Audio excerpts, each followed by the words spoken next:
I was downstairs at the bar, and I heard the pipes from this vocal singer here. I had to walk upstairs, and I met Down and Grab. They are unbelievable. I have not heard fresher, more original music in the past 20 years. The bassist thumps that thing like nobody I've ever seen. The drummer is incredible. The lyrics are beautiful. The singer is beautiful. And I can't recommend them higher. Come see Down and Grab. Yeah, you won't be disappointed. Are we ready? We're ready. All right, wait, before we do this, I forgot to say this when we did the interview that I love you guys as my family, not just as just because you're really talented as musicians, and I'm very lucky to play with you guys.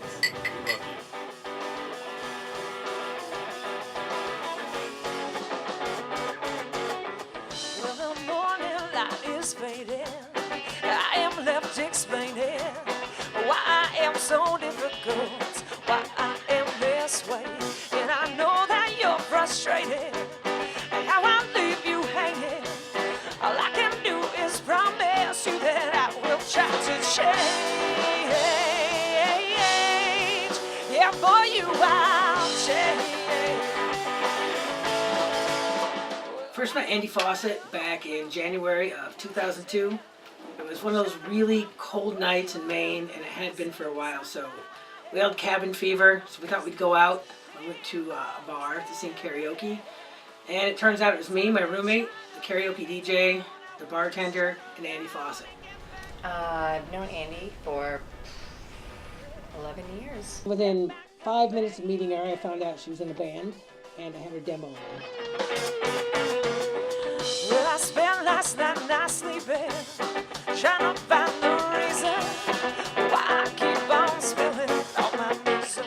And I was absolutely blown away. I'm like, who is this? She's from Portland and she's not known? What?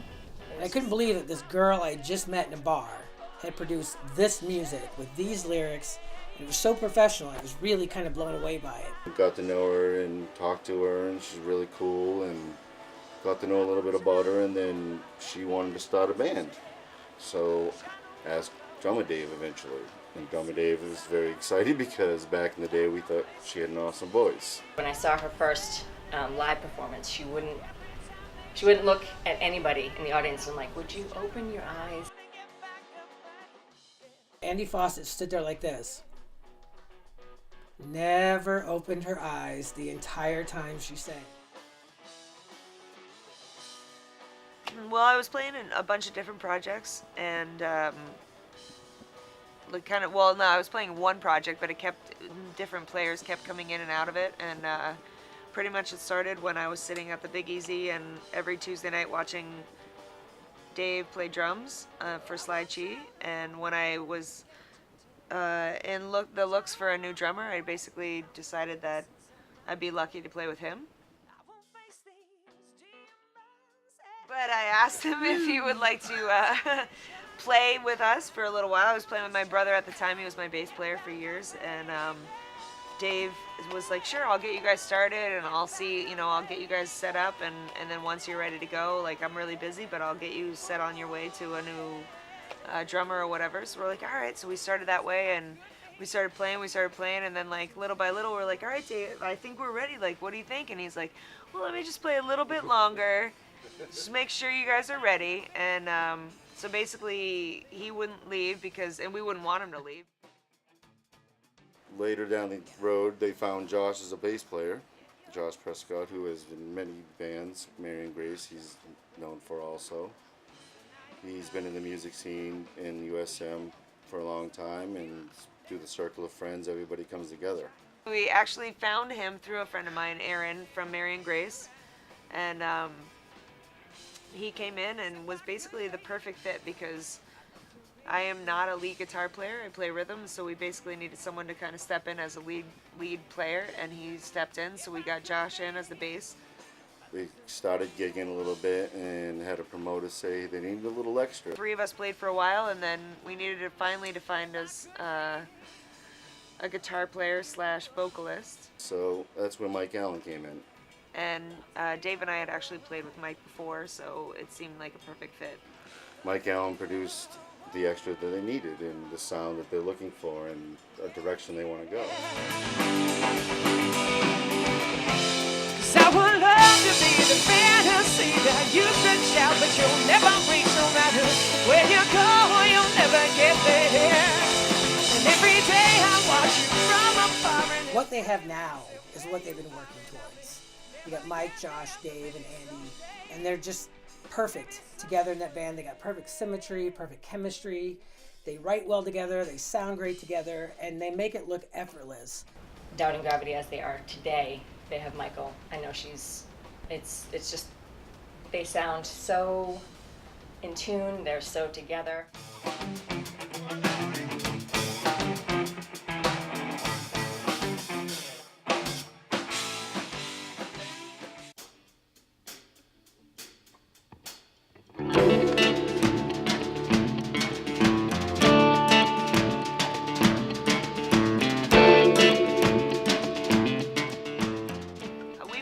Went into that from the moment we walked in. I felt like we were in the 4 seasons of recording. It was so relaxing, but yet all the top of the line, and then having John just basically constantly the ears that you needed in our songs, because we already had them developed, but having that 5th pair of ears that is so tuned into tuning and so tuned into this is too much, this is too little, blah blah blah, up and down. I felt like he, I don't know, he was the perfect. Great ringleader. Yeah, ringleader. He directed us, and then also just the space itself that was there was very relaxing. I never felt like we were in a hurry. I never felt like we had to do certain things by a certain time. It was very much just go in and we had worked on the songs for so long, so we had the what we visioned the songs to become, but we had the perfect amount of time and space to basically have that come to fruition. But actually watching him working was just really, really incredible. He was just way faster and better at everything than I could have even imagined.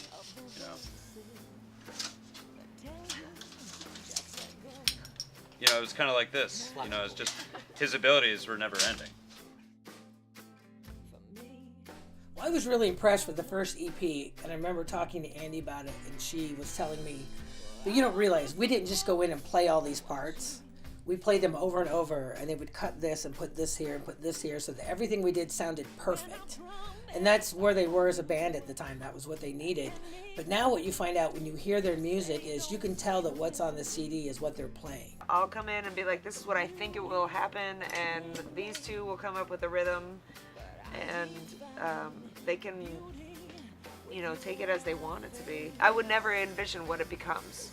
They, whatever these guys come up with is always something out of the realm of whatever I would envision, and it's always so cool and so inventive and creative, and what they do with it is way above my expectations of what the song would be. 10, 15 years ago, local bands weren't just putting out albums all the time because, that costs a lot of money to do.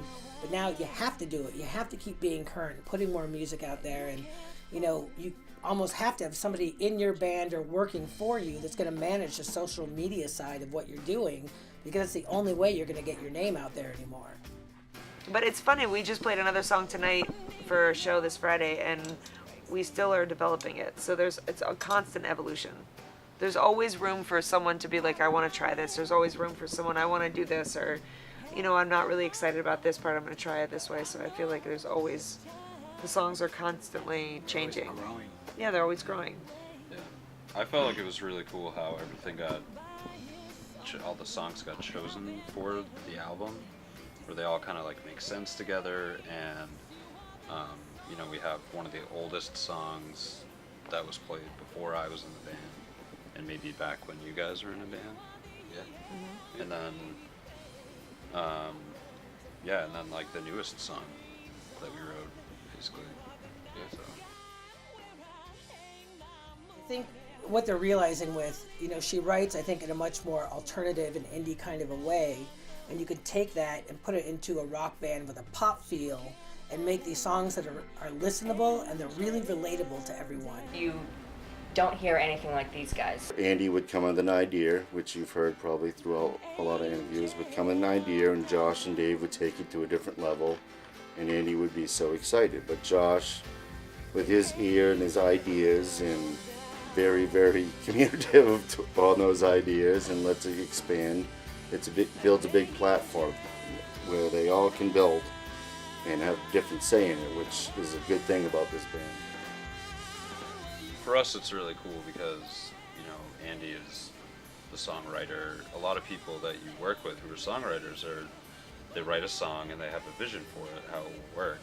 But Andy will write the song and she'll have that sort of vision, but she's so open to trying to make it something else, trying to make it however we interpret the song, you know. And she's willing to, you know, put up with all of my weird ideas and try to, like, let me live out my strange ideas until, you know, sometimes they're really fun and cool, but, like, you know, sometimes I have to tell myself to shut up, stop playing, like, all right, you don't need to play that much or that thing or whatever, you know. Whenever I come up with a weird idea, Dave's like, yeah, I'll play it with you, you know. Like, let's play this weird rhythm, you know. It'll be less weird if we both do it. Yeah. You know, and then Mike comes in and just nails down some of the rock feel that I feel like it's lost with some of my style, you know. So gets that rock level back up. I think it's a great mix, you know. Technical part of it, and then me and Andy are more emotional, kind of go off the cuff kind of thing. Trained, not trained. Right. Yeah. But just by ear, you know, that's how I learned, is just by ear, and I basically get something in my head and I just play it on the guitar, you know. Sometimes you'll ask me what a chord is, I'll have no idea. But I just sound it out, and that's how I've always played. That's basically my sound. It works. We work well together, me and Andy, so, and these two, and then all of us together, it's just really come together, and it's feeling really good.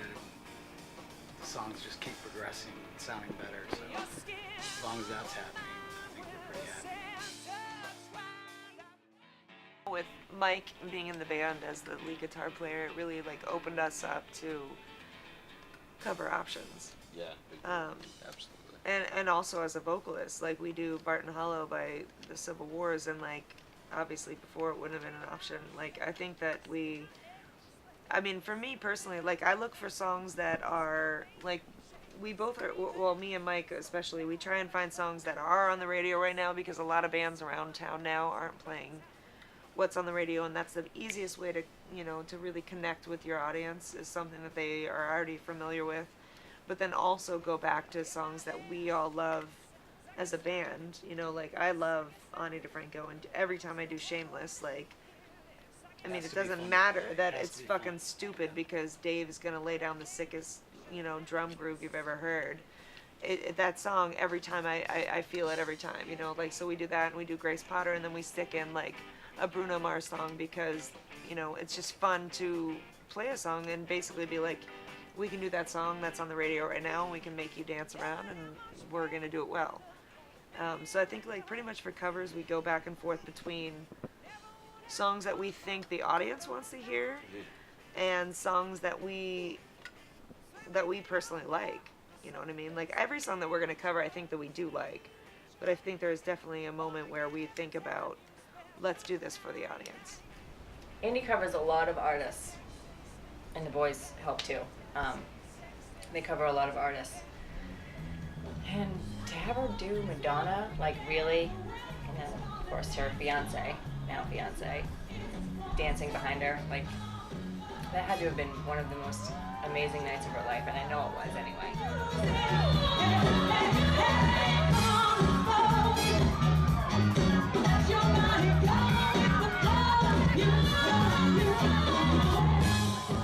The definition of make it is very weird to me, because the art of music and the business of music are two different aspects in my life.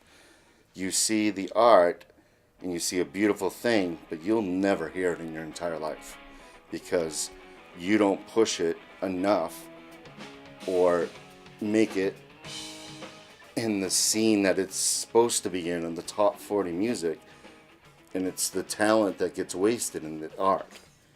And it's a shame, but you'll hear shit on the radio, stuff on the radio, and it's not what's out the best that's out there, plain and simple. I don't know that this band's goal is they want a major record deal. I think they just want to be able to make a good living making music and doing what they love, and that can come at all different levels. They are in the upper echelon. They have to be. I mean, you can't get much better than that. You cannot. It's hard to do in Maine. I mean, a lot of people have done it, but you need to get to know people. You need to get your name out there. And to get YouTube hits in Maine is very hard, because you can get all your friends to look at it 1 billion times, but that's only X amount of people still. When you're in New York, you spread your name a lot faster, but it's a lot harder. We've been down to New York. We spend money when we go down to New York because you don't make money, because you have to build people to come to see you. I see them starting for any number of artists, because their music is something that everybody can like. You know, this group of people, these 4 people, these musicians, these artists, they're not in it for the money, or they would have quit a long time ago. But they're already getting to a place where they're doing pretty good, you know, on a local level, being able to live on what they make, making music, which is pretty phenomenal for a band in, you know, a town the size of Portland. To make it as Doubting Gravity, they're doing the right steps. They're trying to meet the right people. They're emailing the right people. They're getting their name out. They are sending press packets to the right people. And their name is out there. It's just the right time, the right person, listening to it in a right mood. I think that all of them would rather continue to write good songs and make good music than to be told, this is what you have to record. Andy, this is what you're going to wear. You know, Josh, cut your beard off, shave your head.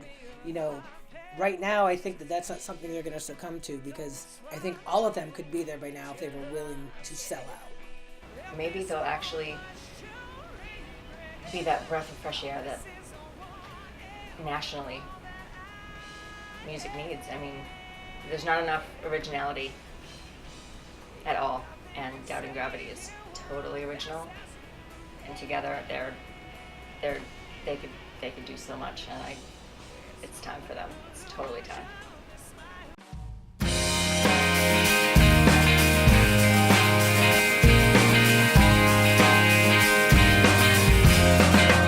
Well, you can't see after all the heartache. Oh yeah, it's easy in hindsight. I was treading water, watching as that boat sank, and I didn't know why. 'Cause there was no thunder, there was no lightning.